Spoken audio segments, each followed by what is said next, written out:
Et bienvenue dans notre tutoriel d'analyse marketing. Alors aujourd'hui, nous allons apprendre comment calculer la corrélation entre deux variables quantitatives en marketing, par exemple, en utilisant le langage de programmation R. Et on va utiliser ChatGPT, bien sûr, pour nous guider dans ce processus.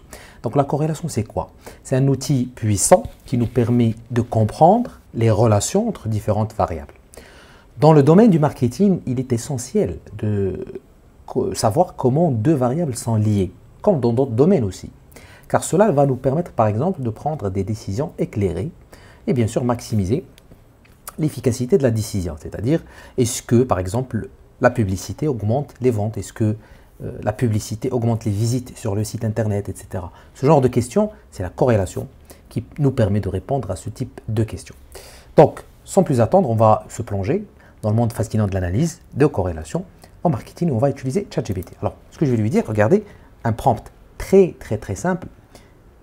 Donne-moi, alors ça je l'ai déjà fait, deux vecteurs.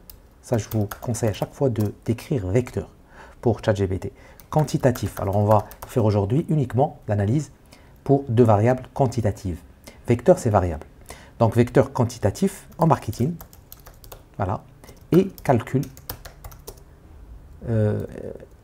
et donne le script pour calculer R, la corrélation. Ouais. La corrélation utilise R. Lorsqu'on utilise R, le logiciel il va bien sûr comprendre. Donc moi je ne vais pas lire le texte comme la dernière fois. C'est sympa, donc il nous a donné le budget publicitaire et les ventes, qui sont bien sûr deux variables très classiques au marketing. Je vais copier-coller tout ça et je vais copier-coller tout ça ici. Regardez. Donc il a créé un premier vecteur qui s'appelle budget publicitaire. Il a utilisé la fonction C pour combiner tout ça, concaténer. Les ventes mensuelles, voici les ventes.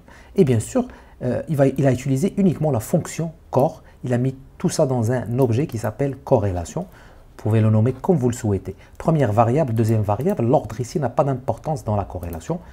Je clique sur ça et je fais print pour voir le résultat. Regardez, une bonne corrélation très forte. Je vais copier tout ça et je vais lui dire j'ai obtenu ça, explique ce résultat.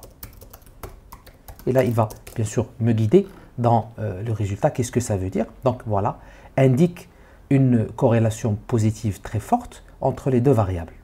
Plus précisément, cela signifie qu'il y a une relation linéaire positive. Voilà. En d'autres termes, bien sûr, il va vous expliquer, lorsque le budget publicitaire augmente, les ventes mensuelles augmentent également de manière proportionnelle. Cette forte corrélation, pourquoi elle est forte? Parce qu'elle est proche de 1.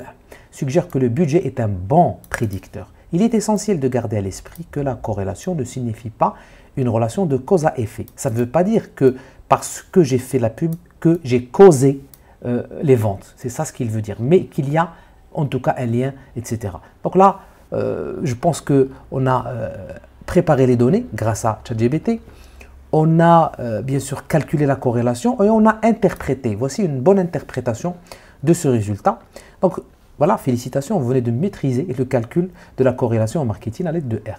Il suffit tout simplement de créer des vecteurs si vous ne les avez pas et puis d'utiliser la fonction core, de mettre tout ça dans un objet et vous avez votre résultat. Donc la prochaine fois, on va faire la corrélation entre une variable qualitative et une variable qualitative et on va voir comment ChatGPT va nous guider, bien sûr, pour réaliser ça. N'hésitez pas à explorer d'autres analyses avancées. Et puis, si vous avez aimé, bien sûr, la vidéo, partagez-la, abonnez-vous.